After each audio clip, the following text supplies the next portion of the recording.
Hi, so welcome to Madingley Hall. I'm Midge Gillis and I'm Academic Director of Creative Writing here. We don't normally have sessions in such a grand room. We've got really high-tech classrooms, haven't we, where you press a button and the screen goes up and down. But we've got tapestries today.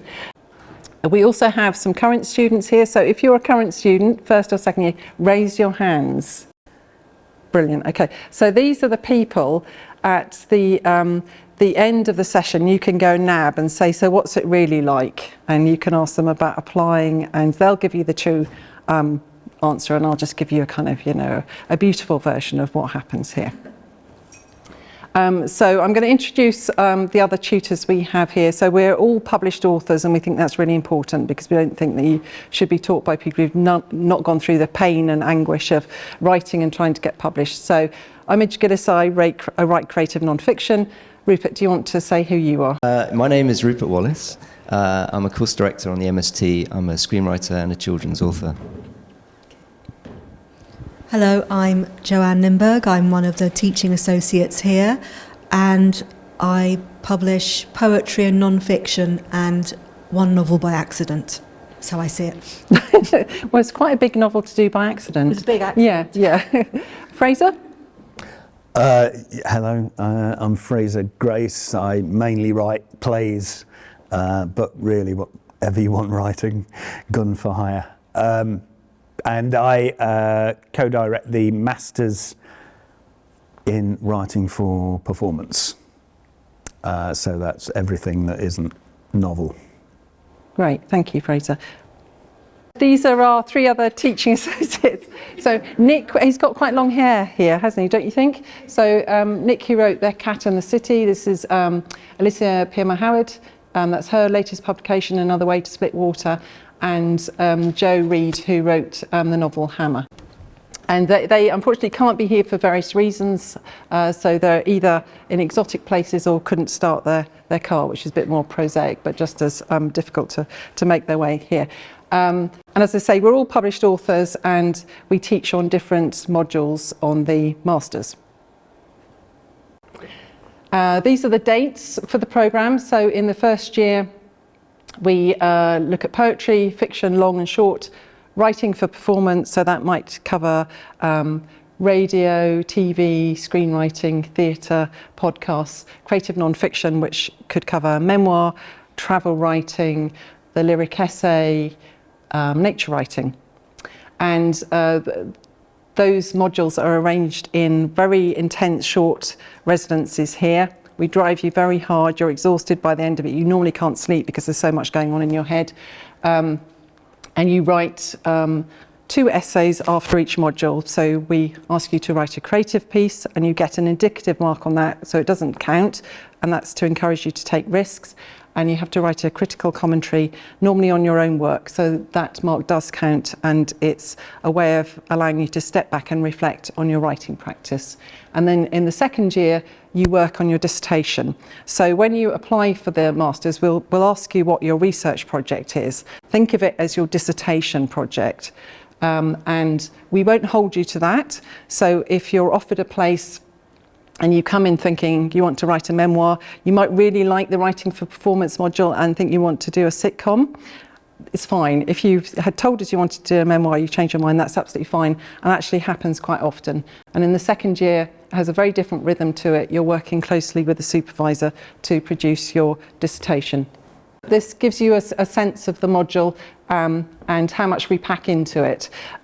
So we normally start with a lecture by someone who's an expert in that subject. So here, Dr. Jenny Babbage gave a talk about the novel Then and Now. And then Rupert did something on beginnings. And then Rupert, Nick and Joe did something on structure.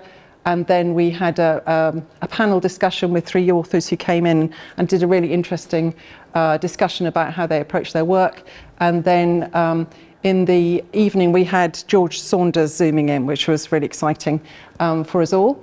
And then on Tuesday, we had Joe and Nick talking about the short story. So they did kind of ran between the 2 cohorts, which added an extra drama to the whole thing. Then we had A.K. Blakemore, who wrote The Manningtree Witches, coming to talk about how she approaches voice and historical fiction Nick talking about character. Then we had someone zooming in to talk about the dystopian novel. And then on the Wednesday, we had Natasha Pulley talking about world building, Joe talking about dialogue, Nick talking about point of view, and Rupert talking about writing for children. And then the final day is about workshopping. So we give you a writing prompt, normally a week or 2 weeks before, and you share that in the module. So you can see it's a really kind of packed residency, and there's lots of reading before, and then you find you've got even more reading to do afterwards because your reading list expands. These are some of our guest speakers that we've had. Had Banu Kapil, who's actually also a panel tutor, so she could be a supervisor, and we've got Jessica Lee here, who is a supervisor, and there's some of the books they've written. In the writing performance module, we had John York talking about Into the Woods, which I found, the first time I heard him speak, it just kind of blew my mind and made me think about creative non-fiction in a completely different way. So all the modules are designed to help you think about writing generally and to build on the skills you've got, or maybe the challenges you've got in your writing. So you might think writing for performance is never going to be for you, but it's all about storytelling and how you tell that story. I talked about the assessment a bit here. This is all in on the website. I'm often asked, what's a typical student? Well, I've got no idea.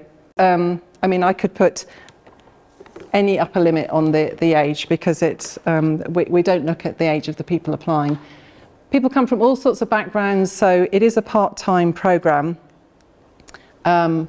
So most people are carrying on with their work, their day job, which is generally how people write when they leave the programme as well. But some people might have come straight from a degree, others are homemakers, or any kind of occupation you could think of. We have graduates, people who don't have a first degree, or people who've got a degree in a completely different discipline, such as engineering. And I think it's that mixture that makes it all really exciting. Would you agree, Joanne? Absolutely. Yeah. What do graduates do afterwards? So a whole range of things. So you might, I haven't started watching it yet, but Sarah Collins, The Confessions of Franny Langton is on ITV Hub, is it called now?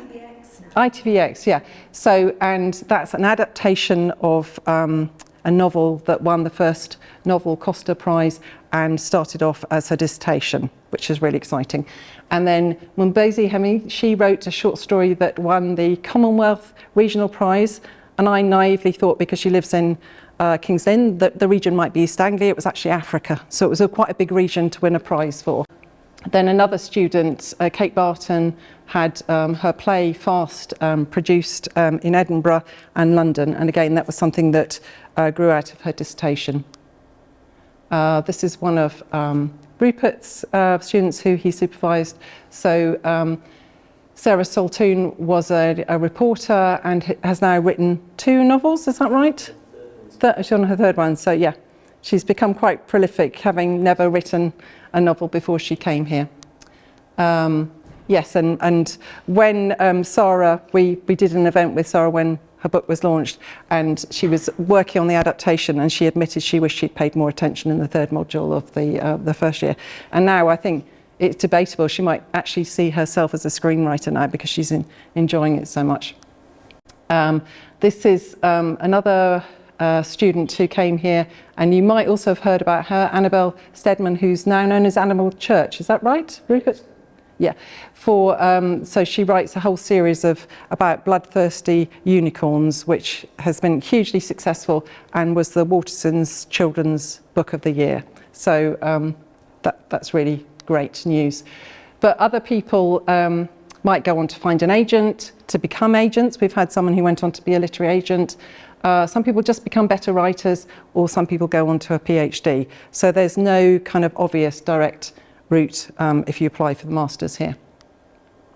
So your application, I think, is quite straightforward. Again, think about the research proposal as your project for the 2nd year. So we have to call it a research proposal, but that's a bit misleading. References can be a bit tricky if it's been a while since you were at school or university, so you might think about if you've been doing a creative writing course here or somewhere else, one of the tutors might write you a reference, or you might be in a reading group, there might be someone there, or even your boss, even if it's not obviously directed to creative writing. So if your boss can say, yes, they're very good at meeting a deadline or very creative, that can be useful too. So it's all part of a package that we look at as the whole. Here are the writing samples that we ask of you. If you were watching this recording from last year, it will have been slightly different because for the first time ever in 10 years, the MST has been going for 10 years, we've changed the second writing prompt. So we want you to start with a chair, and your sample may be based on a memory or real incident, or maybe a work of fiction, and may take you and the reader as far away from the prompt as you wish. We're looking for an original and imaginative approach and some sense of narrative development, and it has to be about 1,000 words. And people sometimes say, well, what exactly are you looking for in an applicant? So we're not looking for a Cambridge voice or any particular voice, we're just looking for potential and scope to develop your voice. So we're not looking for something that's already highly polished, it's just a kind of a grain, a germ of something that might go beyond that. If you suddenly think you want to be a crime writer, you might look at our Masters in Crime and Thriller Writing, and the link there is Sophie Hannah, there's her email there. And that just gives you an idea of how their Masters is arranged. It's similar and it's part-time, and the first year is based around 4 modules, the second year is the dissertation. And then I'm going to hand over to Fraser to talk about writing for performance. Yes, so everything that Midge has said about we don't call it the old MST, we call it the original MST. So everything that Midge said about the original MST is sort of true for the writing for performance MST, which grew like Eve from Adam's rib, if that's not too patriarchal a reference, and has now, Rupert directs one of the modules in the original MST, and that is a writing for performance module. But you could, if you wish, instead of doing the original MST with a little bit of writing for performance, you could have the whole feast, and you could do the MST in writing for performance. And it's structured very like the original MST, except that by its very nature, I often say this, that actually what's distinctive about our writing is that no one will ever read it, which is a fact which sales of my plays seem to bear out. But no one will ever read it because we write for other people to articulate it, and that's how you meet it. So it's a different process. It's a much more collaborative process. You are writing for other people to articulate your work. Rick Harvey is a screenwriter, has been very strongly associated with Rain Dance Film Festival, and he's a tutor on our course. Our course is structured very similar to the original MSD. So we begin with a module which is about dramatic fundamentals, things which are, because throughout the course we are constantly playing this game of similarity and difference. Obviously there are lots of different kinds of writing for performance. So why does it make sense to talk about writing for performance? Well, there are some commonalities. So we look at those, and we're looking in depth at things like dialogue and action and character and so on. And then in subsequent modules, we start to specialise a little bit. So our second module focuses on audio drama, which includes what we used to think of as radio plays, but also all sorts of dramatic podcasts and things. So it's audio drama and comedy. So we also have stand-up comedy workshops. That is the poetry of our course, I feel. The one that everyone's, oh no, God, that's scary. But actually, it's huge fun. And we have a really good tutor on that. So in the following module, we move on to look at theatre and what we call performance. But that includes, it does include poetry actually, but definitely the kind of poetry that is performed. So often it's called spoken word these days. We used to call it performance poetry. It includes stand-up comedy as well. And then in the fourth one, we look at screenplays and TV writing, and we have people come in to the course from Rain Dance to actually we do pitching panels with them. So we get some quite starry people to listen to the pitches of our movie, and we all pretend to be movie writers even if we've no intention of becoming a screenwriter. For that module, we pretend to be screenwriters.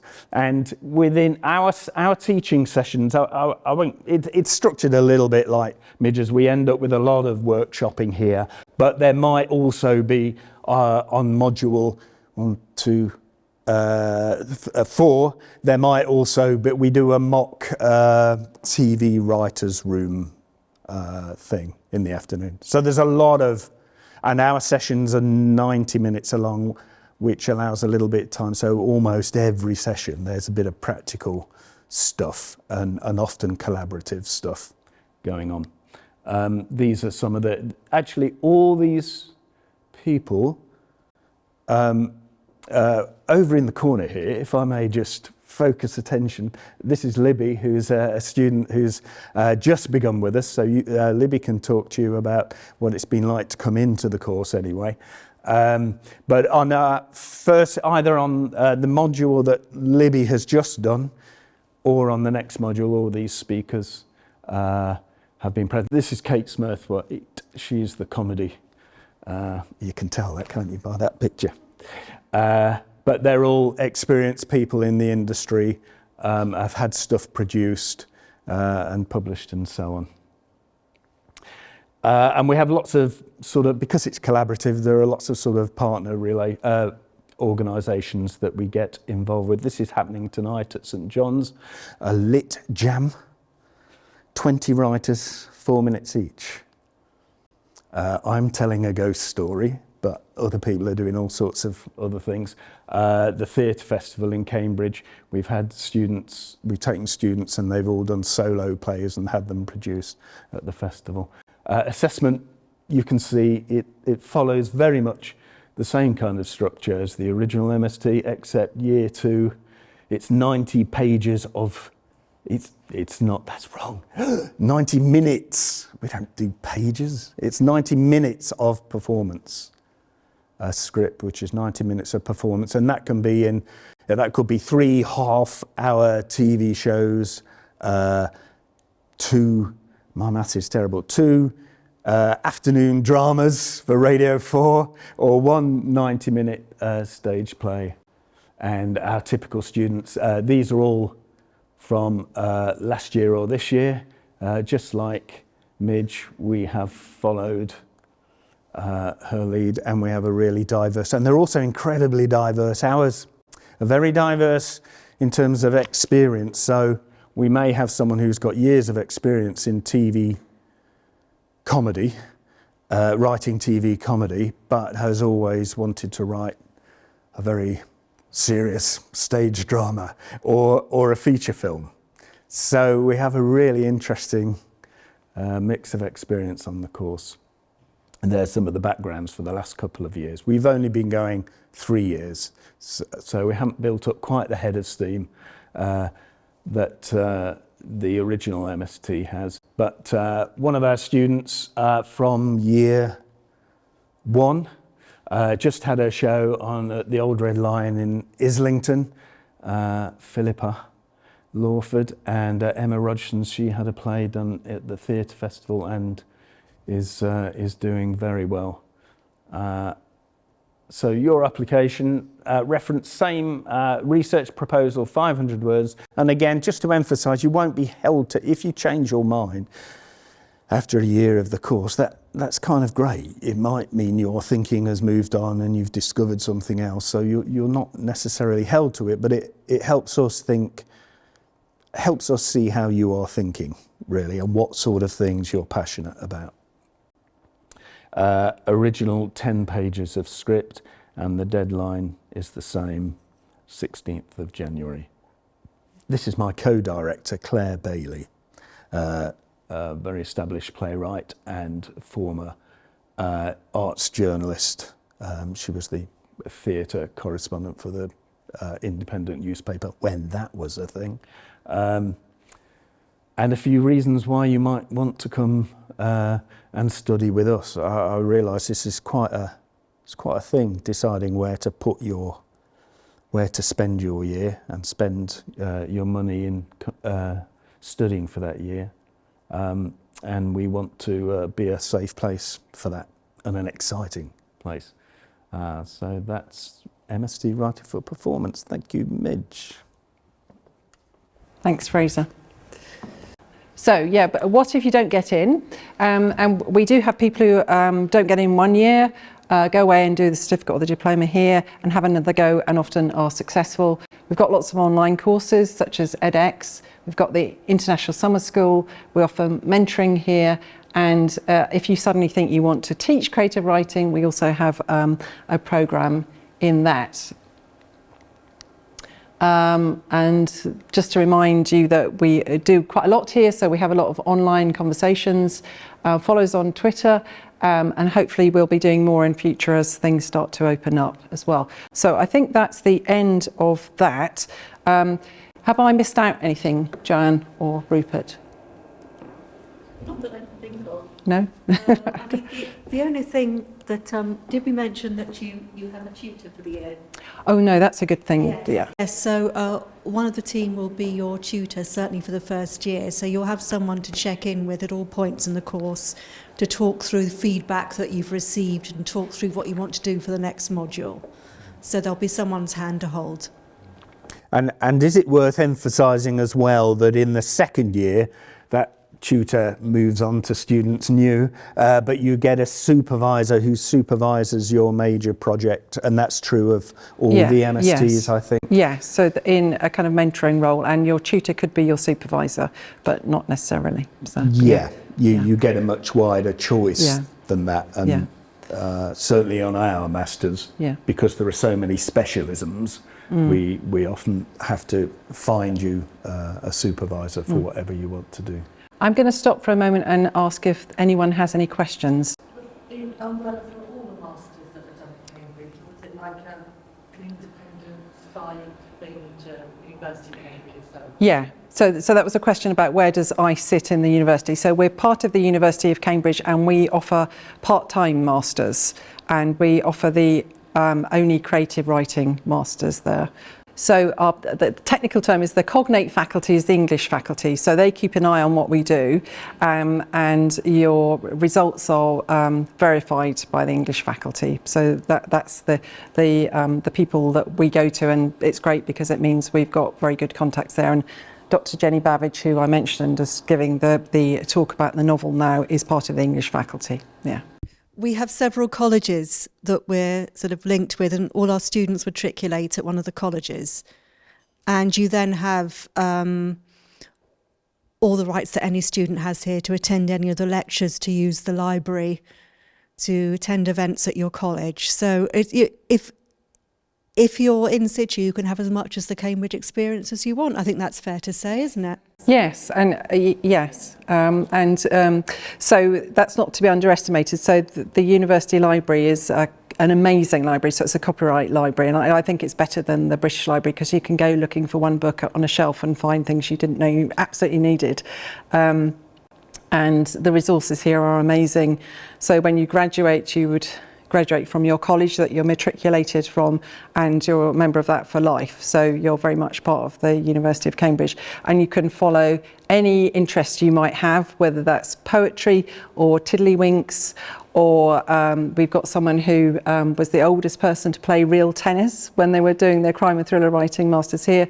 You can get involved in footlights, so it's endless really. Obviously you'll get more out of it if you're lucky enough to live close, but there's lots of things that can be done remotely, and when people come for their residency they try and tack on a few days at the end and the beginning so they can go and visit their libraries and things like that. Thank you, that's a great question. Yes? I'm already a student at Cambridge. Yes. Is that going to hold, am I allowed to apply? It's a full-time PhD. Yes, so the question was, if you're already a student at Cambridge, are you allowed to apply? So yes, you are. I would question whether you've got the time to do a PhD. Yeah, okay. We can talk about it later, but we do have graduates of Cambridge, and we normally recommend that they don't return to their original college because often that college isn't geared up for part-time students. So we have really close relationships with about 4 colleges. So we would want you to choose one of those, but we don't have to force you to do that. Yes.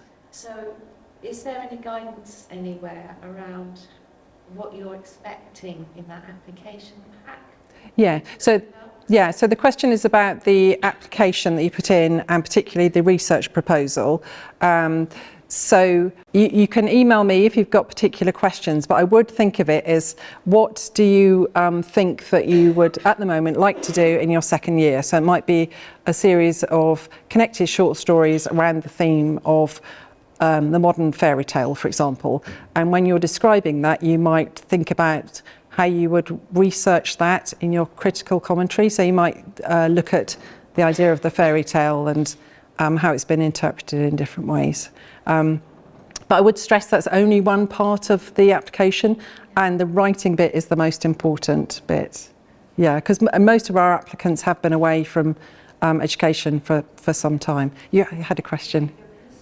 Is it okay if it's something we've already started but then we can continue working on, or would you like something brand new? So the question was, is it all right to continue with something you're already working on, or do you want something brand new? Rupert, I'm going to ask you to answer that.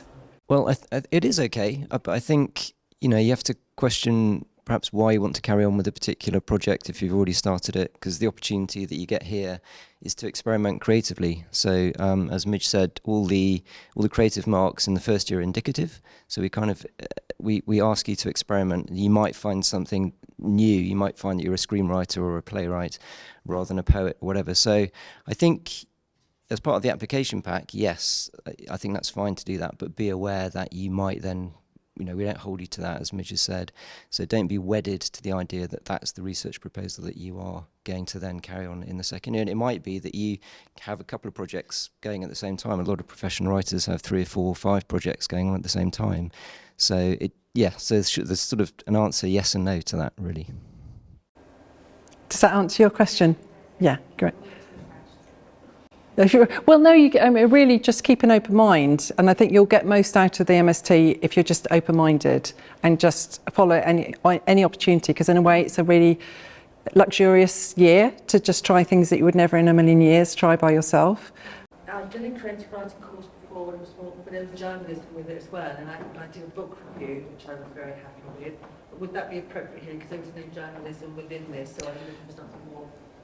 Yeah, so the question was, can you include journalism and a book review in the sample? I would advise not to, really, because I don't think you can show what you can do in a book review. I mean, I really value a well-written book review, but I just think it's not giving you enough scope to show us what you can do.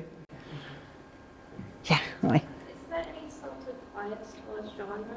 Yeah, that's a really good question. So is there a bias towards any particular genre, and do we prefer literary fiction? So would you two like to answer that? Short answer, no, there is no bias. Again, going back to what I was saying about being sort of creatively inspired. I mean, I write kids' books, so, I'd love it if someone was writing a kids' book in their second year. That'd be brilliant. But no, I mean, I guess we're increasingly seeing people also experimenting with sort of smashing genres together. So I think we had a graphic novel last year. So there is a lot of flexibility in that second year to do whatever it is you want to do. I think the key for us is to find a supervisor who will be effective, will be able to work with you Ray, the particular project that you're embarking on. And as Midge said, there are various tutors who come in through the first year that you get to meet. Obviously, there's only a couple of us here today, who you can sort of start to build a relationship with and think maybe that's the person who will be able to supervise me with my graphic novel or my podcast or whatever it might be. Anything you want to add?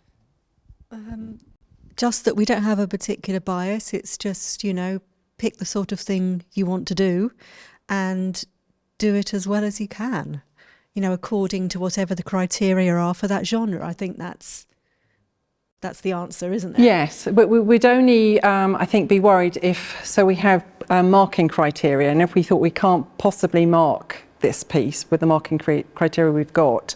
And in Fraser's Masters, I mean... the one that pushed us really hard was partway through the year. One of the students decided that for her major project she wanted to write a video game, and it was a first-person video game. So that pushed us quite hard, first to find supervisor, and it was actually, it's a really original idea. It's based on a song structure. So we ended up finding co-supervisors in her case. One was a songwriter, really posh, impressive songwriter, and a video producer. And then it dawned on us, oh wait, we've used all our useful connections and we've still got to find someone to market. But we did find someone in the University of Amsterdam who teaches video game writing, so there you go. And they did really well, the student, and I saw it performed and it was amazing, wasn't it?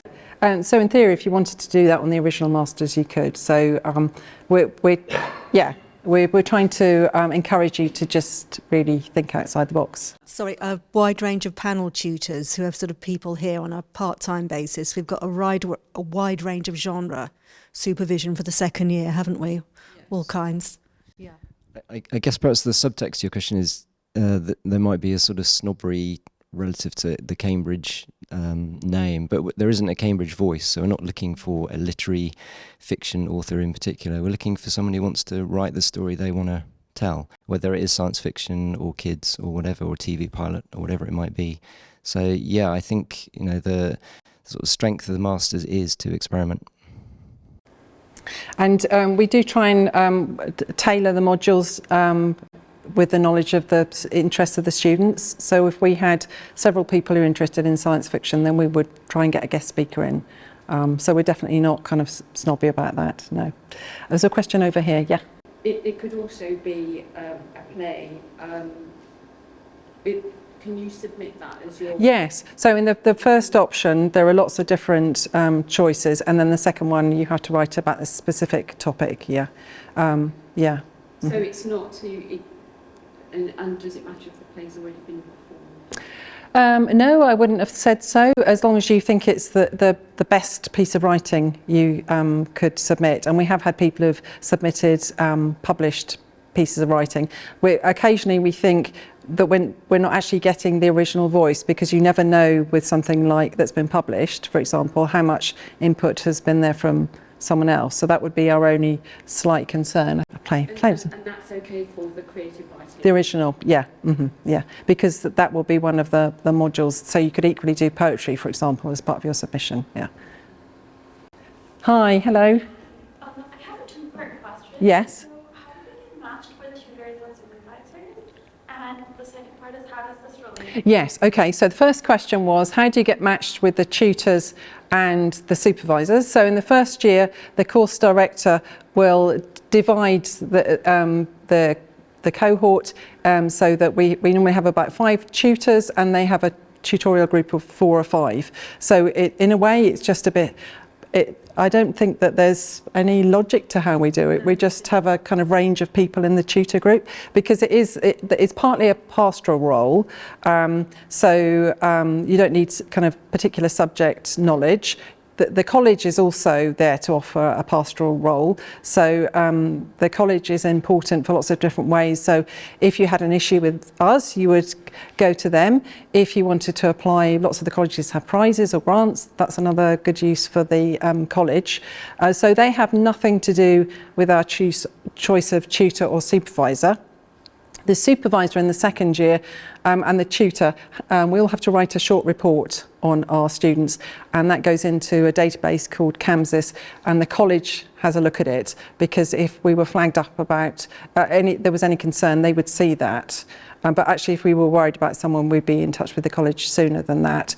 And then sometimes the student has a choice to respond to our report, and then the college might add a comment as well. So that's that. And I forgot what your second part. I knew I'd forget. I was listening very carefully. Supervisor. How do we choose a supervisor? Rupert, I'm going to ask you to reply to that. It's slightly changed in the last couple of years, because we have 2 cohorts now, so we've kind of doubled our intake in the last couple of years. So the current students who are here are the sort of first iteration of that, I think, aren't they? The first double cohort. So there are we need a sort of larger pool of supervisors, I think, and it used to be that you would get the supervisor you wanted. It's less clear cut now, in that we have so many students. So the way to go about it is to sort of pick the supervisor you want for your topic, for your project, and hopefully we can guarantee that you get that particular supervisor. But it isn't always the case, because it might be that a particular supervisor is in demand. So we ask for sort of 1, 2, 3 choices, and we'll try and allocate you one of those choices. But it's a little bit to do with you sort of digging around and sort of establishing relationships with the tutors that you meet in that first year as well, trying to figure out if they're a good fit for you. And I think it is also a two-way process. We might sort of have a chat with you and say that we're not the right person to supervise you for that particular project, so we might recommend someone else.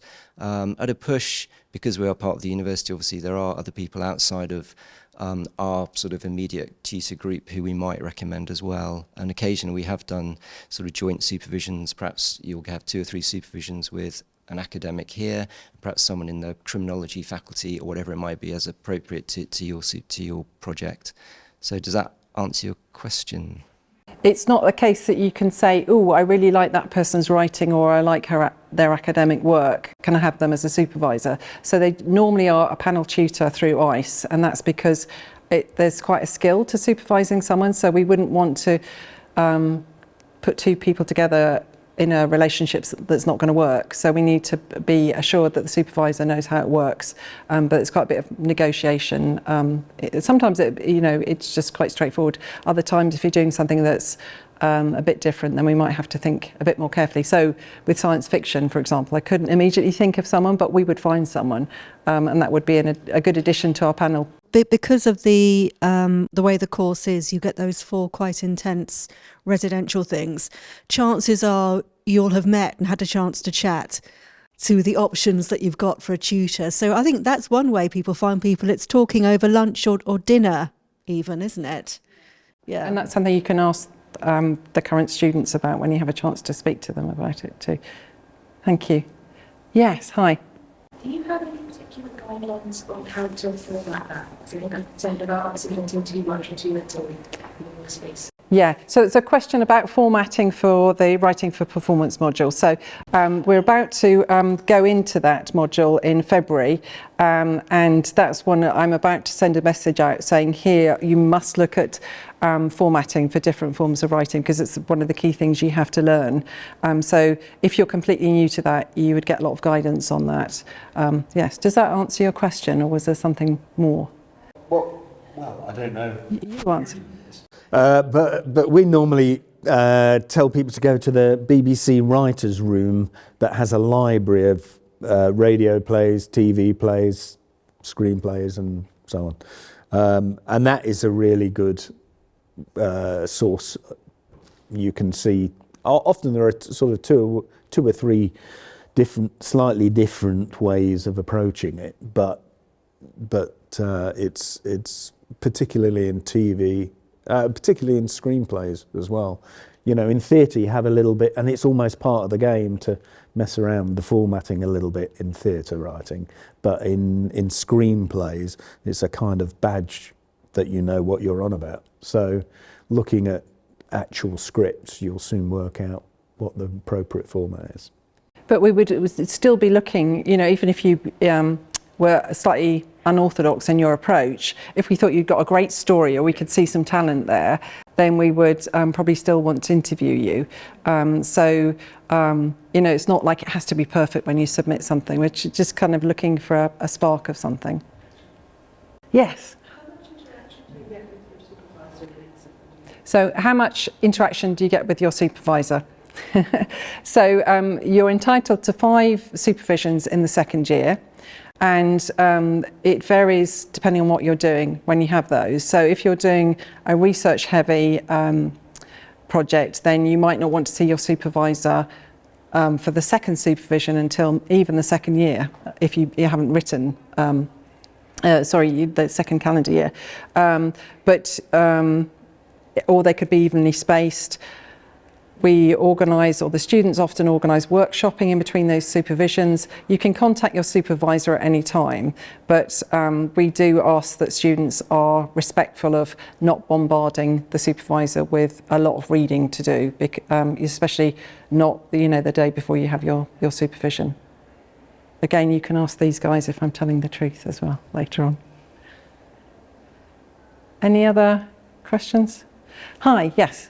How much workshop feedback do we get on the kinds of work that we're putting out, whether it's like our overall project or the work we're doing in the residencies? So workshopping's become a really important part of the residencies. I'm looking back, I find it astonishing that it used to be we just had one session, which seems astonishing now. So we have 3 sessions, and normally most of the final day is taken up with workshopping. So and we also put it on the VLE, so everyone has a chance to see everyone's work, and it's become increasingly important in the first year. And in the second year, it's kind of optional, and some people really don't want to do it at all. Other people are really eager to do it. But I think it's a really important part of how you learn and how you decide what editing points to take on, and not just for the masters. So you've got that group of people really for the rest of your life, and they're all kind of hand-picked, so it's an amazing resource to have.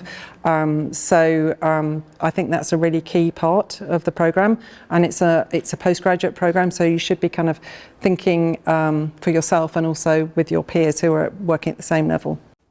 I would just say that goes for sort of collaborating on. I went to see a student's play a few weeks ago, and I walked in, and one person I recognised took my ticket. The other person gave me a programme.